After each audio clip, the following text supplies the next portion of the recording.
Saudara, calon presiden nomor urut 1 Anies Baswedan menyinggung kebiasaan masyarakat Indonesia yang menyebut Indonesia sebagai Wakanda dan Konoha di media sosial. Menurut Anies, kebebasan berpendapat kini mulai menurun. Lalu sebenarnya merevisi Undang-Undang ITE dianggap perlu atau ini hanya bagian kritik saja terhadap pemerintah? Ataukah strategi meraup suara? Kami hadirkan perbincangannya hari ini dengan sejumlah narasumber yang hadir di studio. Hari ini sudah ada juru bicara tim pemenangan nasional Anies Muhaimin. Sudah ada Kang Pipin Sopyan. Selamat pagi, Assalamualaikum Kang Pipin. Sehat ya? Sehat. Dan juga melalui sambungan Zoom kita sudah ada Wakil Sekretaris Tim Kampanye Nasional Prabowo Gibran. Sudah ada Mbak Christina Aryani. Selamat pagi Mbak Kris. Selamat pagi Mbak Adisti, selamat pagi Mas Pipin. Revisi sedikit, saya bukan wakil sekretaris. Oke. Saya juru bicara. Juru bicara tim kampanye nasional Prabowo Gibran, Mbak Christina Aryani. Oke, kita juga masih terus menghubungi ya Kang Pipin dan juga Mbak Kris ini dari anggota tim pemenangan Ganjar Mahfud, Pak Ahmad Baidowi. Kami masih menunggu konfirmasinya. Tapi saya ke Kang Pipin dulu nih. Kang Pipin, ini kan beberapa kali bahkan sering sekali ternyata Mas Anies ini mengatakan memang ada penurunan indeks berpendapat, berdemokrasi. Bahkan semalam saya menyimak dalam acara Gagas RI yang kemudian juga disiarkan oleh Kompas TV, kembali disinggung.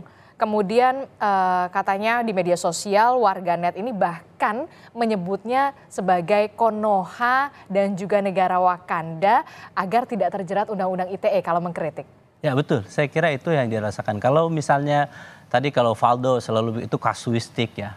Data statistik kalau kita melihat indeks demokrasi memang 25 tahun ini mengalami penurunan. 10 tahun terakhir di era pemerintahan saat ini indeks demokrasi kita menurun, indeks persepsi korupsi kita menurun, indeks kebebasan pers juga menurun.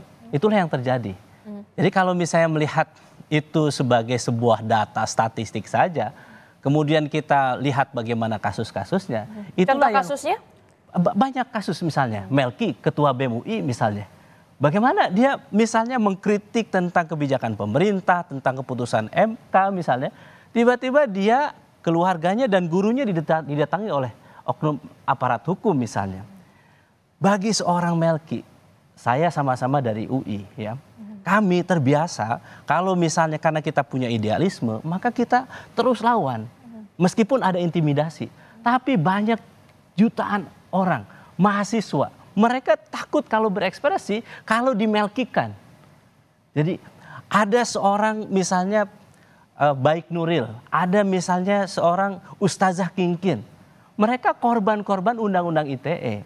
Jadi saya kira apa yang disampaikan oleh Pak Anies tentang bahwa banyak kita para konten kreator yang saat ini mereka sebetulnya gerah dengan kondisi demokrasi di Indonesia ini, ingin mengkritik caranya bagaimana? Hilangkan subjeknya. Dengan mengganti apa? Dengan mengganti kata Konoha dan Wakanda. Jadi itu adalah cara cerdas para konten kreatif untuk mengkritik pemerintah agar tidak terjerat kasus korupsi atau tidak terjerat kasus pidana.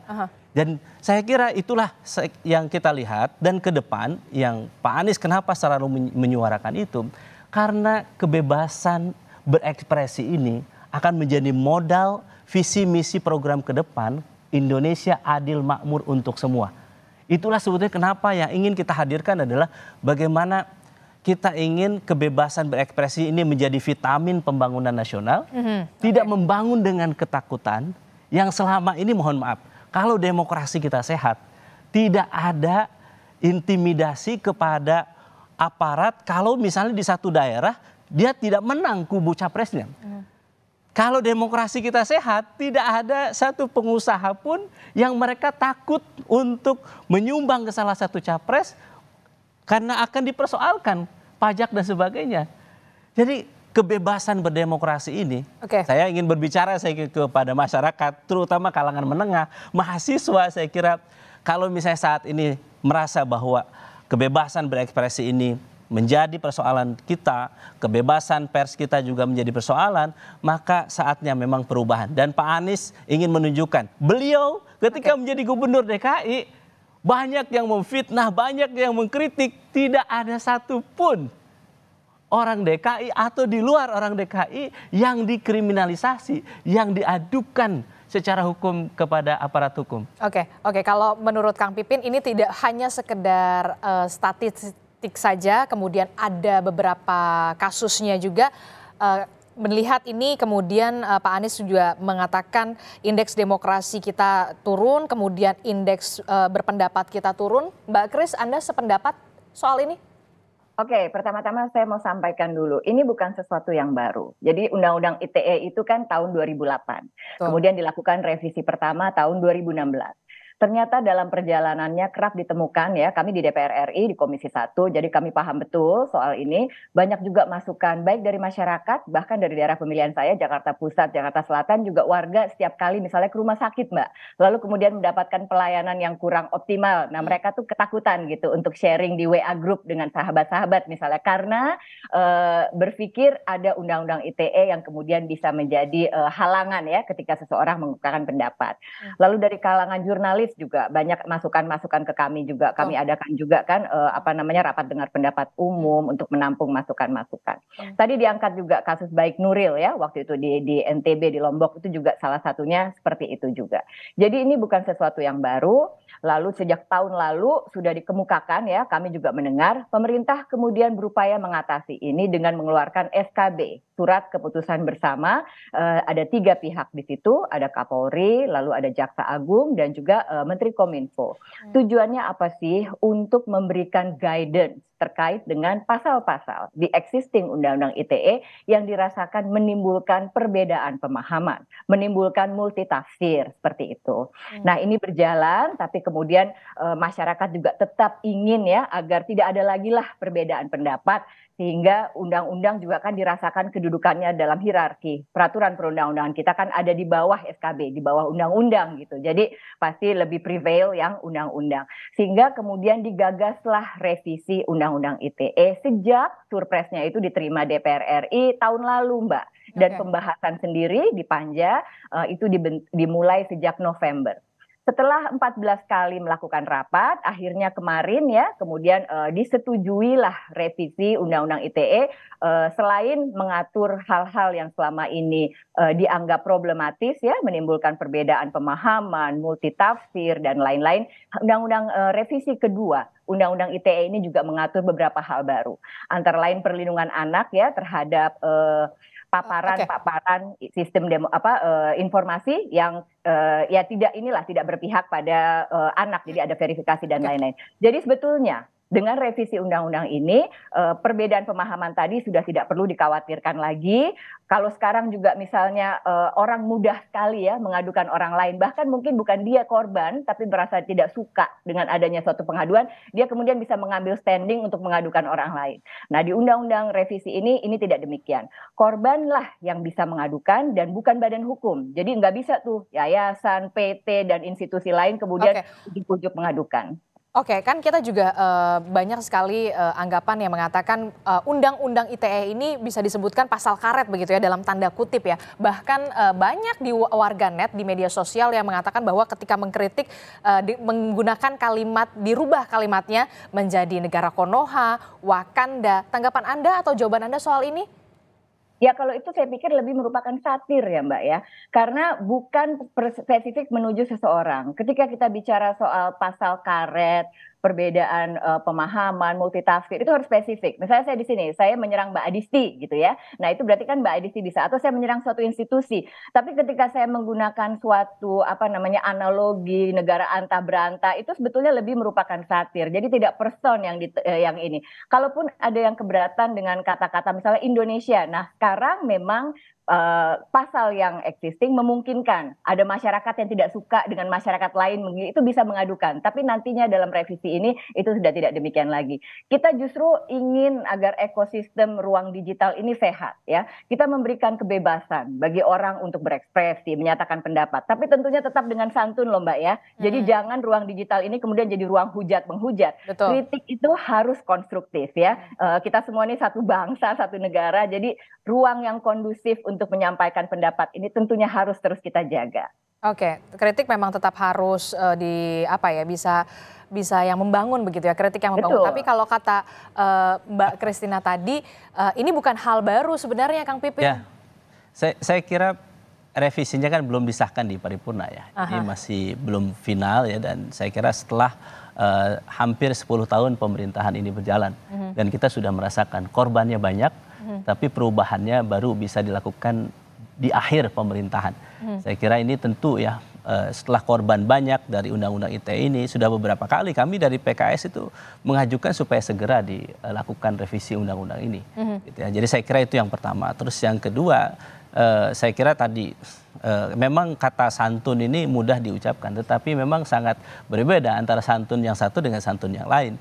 Tetapi memang capres kami memandang ya, kalau kritik sampaikan saja. Urusan yang memberikan kritik mau santun atau tidak, memang yang penting sampai pesannya itu. Jadi memang kebebasan berekspresi ketika dibatasi dengan kata santun, maka memang disitulah memang orang tuh punya standar yang beda-beda. Memang kayak kita, saya orang Sunda misalnya, ya santunnya saya memang misalnya lembut begitu. Tapi beda dengan di daerah lain, misalnya lebih keras gitu. Jadi saya kira poinnya yang ingin saya sampaikan adalah bahwa ketika kita ingin perubahan ke depan ya, saya kira kita ingin 14 Februari nanti adalah memang kita ingin pemilu yang menggembirakan, riang gembira. Saya setuju. Tapi jangan sampai di belakang kata itu intimidasi terjadi kepada aparatur sipil negara, kepada aparat penegakan hukum, kepada para pengusaha, sehingga mereka tidak bebas untuk mengekspresikan bahwa mereka itu sebetulnya ingin mendukung calon A misalnya, tetapi mereka tidak bisa melakukan itu karena ada intimidasi. Jadi sekali lagi saya kira demokrasi kita sehat kalau apa yang di depan, panggung depan dan panggung belakangnya sama. Jangan berdramaturgi. Saya kira tentu saya kira berharap ya, mudah-mudahan kita melihat ya bagaimana kita berharap hukum itu menjadi panglima, kekuasaan itu diatur oleh hukum, bukan hukum bukan kekuasaan itu diatur oleh hukum, bukan hukum yang diatur oleh kekuasaan. Saya kira fenomena keputusan MK sekali lagi menunjukkan bahwa segala sesuatu politik ini kalau memang sudah tidak normal, maka yang akan terjadi chaos. Dan kalau publik saat ini tidak berani menyampaikan pendapatnya, maka 14 Februari. Maka kenapa kami sampaikan karakteristik pemilih Amin mayoritas adalah merahasiakan pilihannya. Tetapi survei melihat bahwa ternyata mereka akan menentukan pilihannya di 14 Februari nanti di TPS. Oke, Mbak Kris, tadi kan disebutkan kata Kang Pipin, kenapa baru sekarang ya setelah di akhir-akhir pemerintahan setelah 2 periode baru akan ada merevisi Undang-Undang ITE ini. Kalau menurut Anda sebagai juru bicara pemenangan Prabowo Gibran, dari Prabowo Gibran sendiri sebenarnya pasti tidak anti kritik atau seperti apa? Ya Mbak, di sini kan negara demokrasi ya, jadi kritik itu asal konstruktif ya oke. Tapi makanya ini PKS juga ada di dalam panja Pak Pipin ya, jadi juga ikut pembahasan dari awal. Nah, yang perlu dipahami adalah yang kita tangkap ya, seringkali pasal karet ini kemudian dipakai sebagai alat, misalnya antara masyarakat juga bisa. Satu orang tidak suka dengan orang lain, lalu menganggap, oh ini saya dicemarkan nama baiknya, lalu diadukan dan lain-lain. Nah inilah yang terjadi juga di masyarakat ya. Sehingga kita anggap ini harus diperbaiki. Jangan kemudian satu pasal dalam undang-undang ya, yang tadinya tujuannya adalah bagus. Nggak pernah Mbak, ada legislator bikin undang-undang yang kemudian agar bisa menimbulkan masalah di tengah masyarakat, itu pasti bukan menjadi tujuan ya. Tapi ketika terjadi suatu ekses dari perumusan kata, dari narasi, nah itu fakta yang harus segera diperbaiki. Dan revisi ini kan pertama dimulai, merevisi undang-undang itu bukan seperti membalikan tangan. Ada 9 fraksi di dalam DPR RI. Untuk mendapatkan kesepakatan di antara mereka aja itu menjadi satu hal.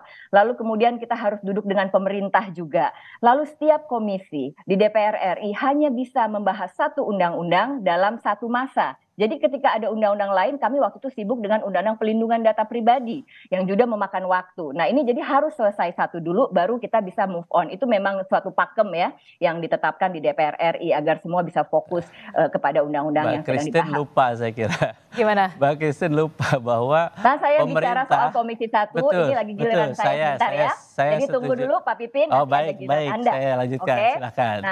Nah, satu hal lagi Mbak, kita kan juga tidak ingin kemudian orang tetap bisa saling memfitnah atau apa ya. Jadi kita tentukan juga dalam revisi ini bahwa ketika seseorang menuduhkan sesuatu hal, tapi kemudian dalam perjalanan tidak bisa dibuktikan, maka orang yang dituduh tadi juga bisa melaporkan yang bersalah tersebut atas fitnah. Jadi ini sebetulnya untuk menjaga sehatnya iklim, Mbak. Jangan sampai kemudian ada saling lapor lagi. Jadi orang tuh sebelum melaporkan juga dia harus berpikir keras. Apakah saya punya dasar yang cukup? Apakah saya memang benar-benar dirugikan? Seperti itu. Jadi itu yang kita harapkan nanti paripurnanya ini kira-kira minggu depan ya. Jadi persetujuan tingkat 2 dan setelah itu 30 hari jika tidak diundangkan maka otomatis berlaku sebagai undang-undang. Oke, rapat paripurna akan berlangsung pada pekan saya ingin singkat bahwa Mbak Kristen memang menyampaikan proses yang lumayan kompleks di DPR RI, tetapi Mbak Kristen lupa bahwa Presiden itu punya Perpu.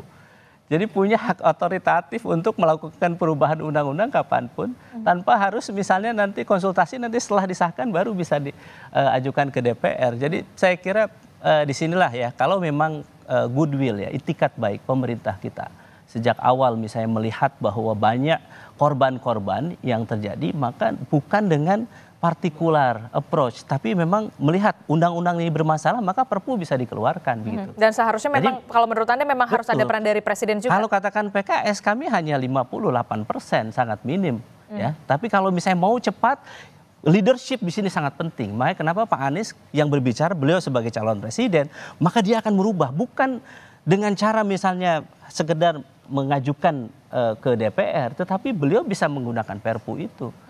Jadi menurut saya goodwill ya, ketika kita melihat banyak proses ini sangat rumit di DPR, kemudian tidak membalik sebelah tangan, maka kita punya presiden di mana Presiden SBY bisa melakukan perubahan terhadap undang-undang pilkada waktu itu, padahal sudah disepakati di DPR, tetapi Perpu diturunkan, maka itu terjadi. Itulah yang kita harapkan sebetulnya. Ketika pemerintahan saat ini melihat undang-undang ITE ini menyebabkan banyak korban, maka Perpu diturunkan, maka perubahan itu yang terjadi. Itulah maka Anies Baswedan mengusung perubahan untuk persatuan. Oke.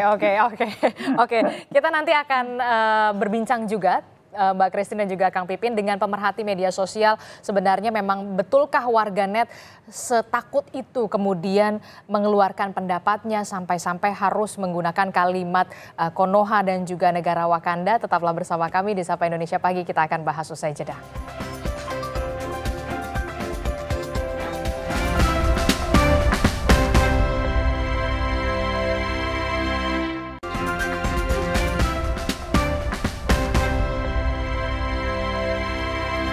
Terima kasih Anda masih bersama kami di Sapa Indonesia Pagi. Saudara, melanjutkan diskusi kita di pagi hari ini. Sudah ada Kang Pipin Sopyan di studio dari juru bicara tim pemenangan Anies Mohaimin, dan juga ada Mbak Kristina dari juru bicara tim pemenangan Prabowo Gibran, dan juga ada pemerhati media sosial Mas Enda Nasution telah bergabung bersama kami. Kita masih membahas soal bagaimana calon presiden nomor urut 1 Anies Baswedan yang kemudian membahas soal kebebasan berpendapat, kemudian juga indeks demokrasi yang kemudian menurun.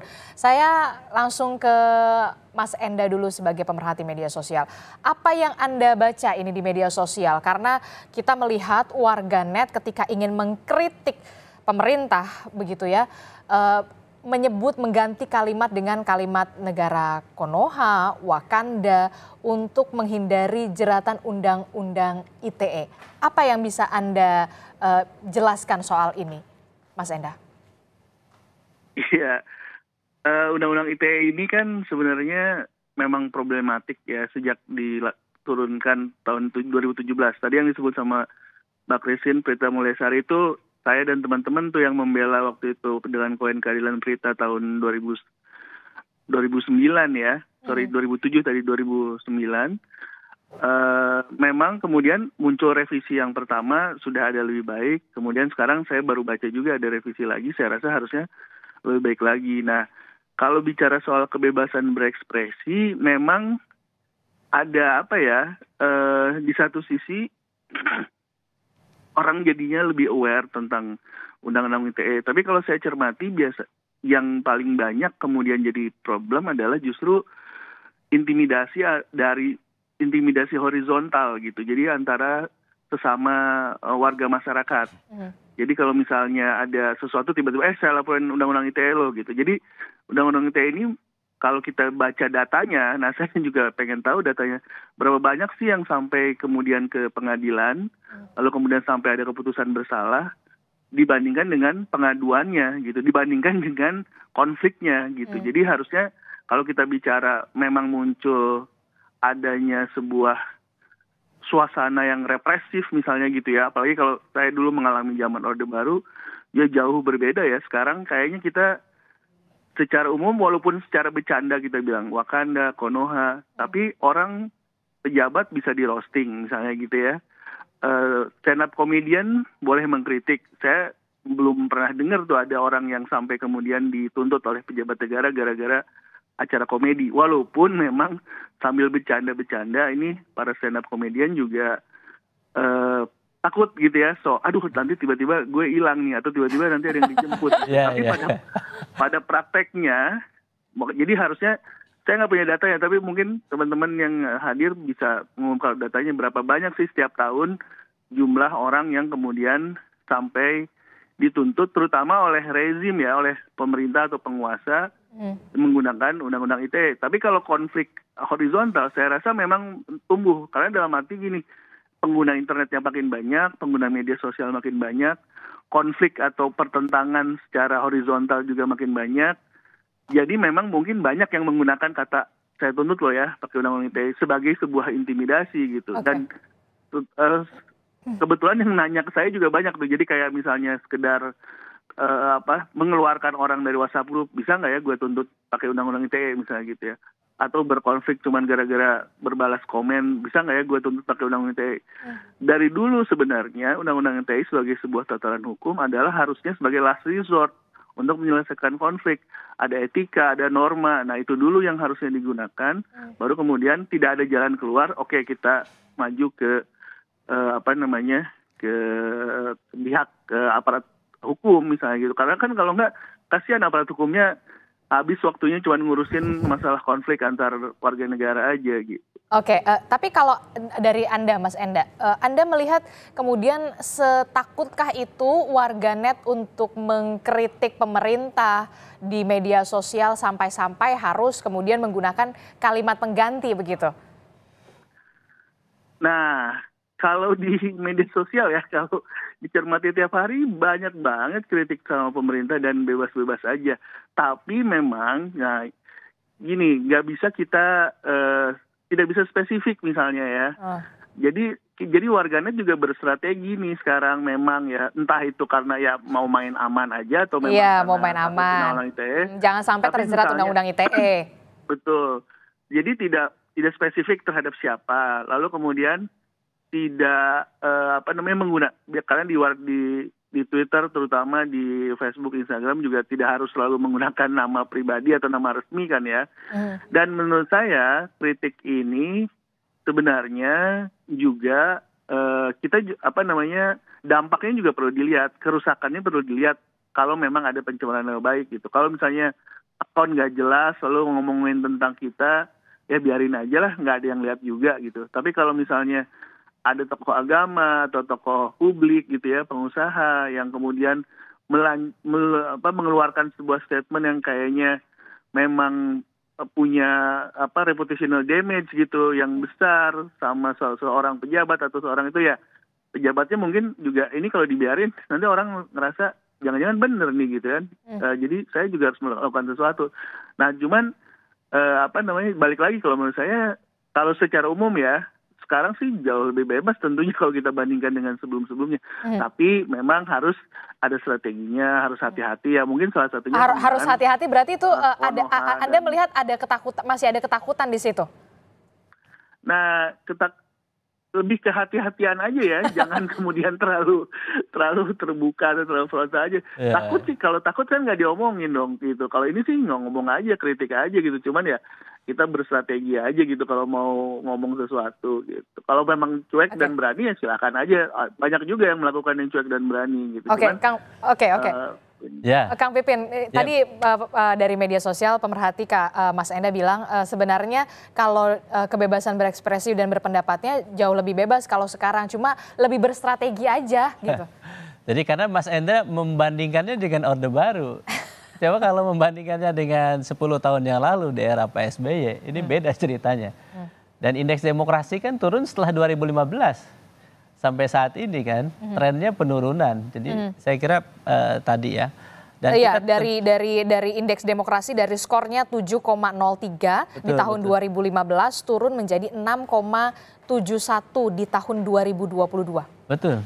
Indeks demokrasi turun, indeks persepsi korupsi turun, indeks kebebasan pers menurun, dan di dalam indeks demokrasi itu ada indeks kebebasan berpendapat di situ. Jadi makanya bagi kami ya melihat fenomena saat ini, ya undang-undang ITE kenapa baru dirubah sekarang? Mungkin selama ini menguntungkan juga para penguasa. Jadi kami tahu kok banyak contoh-contohnya. Haris Azhar sekarang juga undang-undang ITE. Kemarin saya sampaikan Ustazah Kinkin juga ketika mengkritik undang-undang Omnibus Law menjadi korban ITE juga gitu. Jadi saya kira ini goodwill ya. Saya kira maka apa yang akan dilakukan oleh Amin ke depan? Ada 3 hal. Pertama adalah mewujudkan hukum yang adil, transparan, dan mengayomi. Ini yang akan concern beliau adalah itu. Jadi memberikan nanti bagi masyarakat miskin, rentan, diberikan perlindungan hukum gratis di situ. Yang kedua adalah memberantasan korupsi, kolusi, dan nepotisme. Ini yang paling bahaya saat ini. Amin sangat melihat bahwa ada saat ini di mana dia regulator, dia juga eksekutor.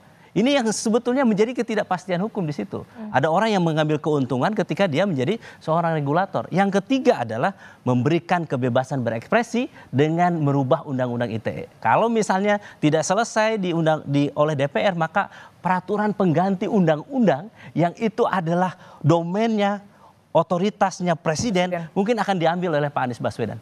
Jadi disitulah menurut saya leadership ketika atasnya beres punya pikiran yang untuk menyelamatkan, untuk mengayomi masyarakatnya, maka leadership itulah yang dibutuhkan, maka Pak Anies akan mengambil itu. Oke, itu kalau dari tim Amin. Kalau dari timnya Prabowo Gibran, Mbak Christine, silahkan. Ya Mbak Adisti, kayaknya tidak ada ya seorang capres yang salah satu sisinya ada ketidakadilan hukum bagi semua, nggak ada. Jadi ini sesuatu yang sangat-sangat common ya, sangat semua pasti sama. Kita ingin keadilan di mata hukum, kita ingin iklim yang kondusif dan lain-lain. Tapi saya tertarik untuk menanggapi apa yang disampaikan tadi ya, Mas yang memang menjadi seorang pemerhati media sosial, bahwa faktanya sekarang di media sosial itu kritik ya berjalan dengan baik-baik saja gitu ya, semuanya juga bisa menyampaikan pendapat dan lain-lain. Tapi yang saya garis bawahi tadi justru ada konflik atau intimidasi antar sesama warganet. Jadi horizontal. Dan saya senang karena berarti problematika ini sudah bisa kita address dengan narasi yang kita rumuskan dalam revisi kedua Undang-Undang ITE ini.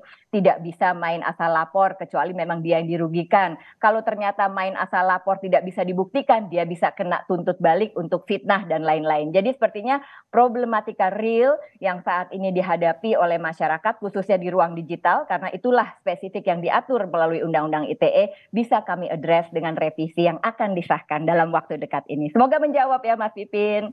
Siap. Oke, nah itu kan kalau di Mbak Christina, itu kan kalau di media sosial gitu ya. Tadi juga dicontohkan sama Kang Pipin soal Melki yang dari BEM UI kemudian setelah mengkritik pemerintah kemudian ada dugaan mendapatkan intimidasi keluarganya. Jawaban Anda soal ini? Apakah Prabowo Gibran menjamin tidak akan terjadi? Kalau untuk yang tidak di dalam ruang digital, maka kita akan menggunakan KUHP, Mbak. Which is ya udah ada sekarang ya, yang masih yang lama tapi 2 tahun lagi akan berlaku KUHP baru. Jadi sekarang salah satu problematika, Mbak, adalah ancaman hukuman. Ketika ancaman hukumannya di atas 5 tahun, maka polisi bisa langsung menahan seseorang. Nah, bagi seseorang untuk ditahan itu pasti kan juga tidak ini ya, tidak nyaman dan lain-lain. Nah, sekarang untuk pencemaran nama baik, revisinya itu sudah diturunkan. Bukan lagi 5 tahun, jadi kalau untuk di ITE itu 2 tahun, ini juga menyesuaikan di KUHP baru, sehingga tidak bisa main asal tahan saja. Ini seharusnya juga sudah bisa menghilangkan ya beberapa problematika main asal lapor karena bakal langsung tahan. Jadi kalau misalnya mau kemudian aksesnya ditarik kemana-mana, ini seharusnya sudah bisa sedikit mereduksi pastinya untuk itu. Dan saya yakin ya Pak Prabowo beliau juga peduli sekali soal penegakan hukum dan lain-lain. Kita lihat aja di apa namanya selama ini ya yang berjalan untuk aparat TNI dan lain-lain itu semua berjalan dengan optimal. Oke, soal dugaan intimidasi? Dugaan intimidasi itu harus dibuktikan ya Mbak ya. Jadi kalau misalnya ini harus dibuktikan, jadi kita lihat saja proses hukum, kita tidak bisa masuk ke situ ya, karena kan kita harus lihat siapa sih yang melakukan, apakah betul terintimidasi, seperti apa dampak yang ditimbulkan, ini pertanyaannya lanjutannya akan banyak. Oke, terakhir saya ke Mas Enda ya. Mas Enda masih bergabung? Siap, masih Mbak. Iya, Mas Enda, dari segi pemerhati media sosial, evaluasi apa yang kemudian harus dirubah begitu, jangan sampai kemudian ada baik itu di media sosial, warganet bisa berekspresi walaupun memang harus tetap kritik yang membangun, kritik yang santun begitu. Apa yang kemudian harus dievaluasi di sini?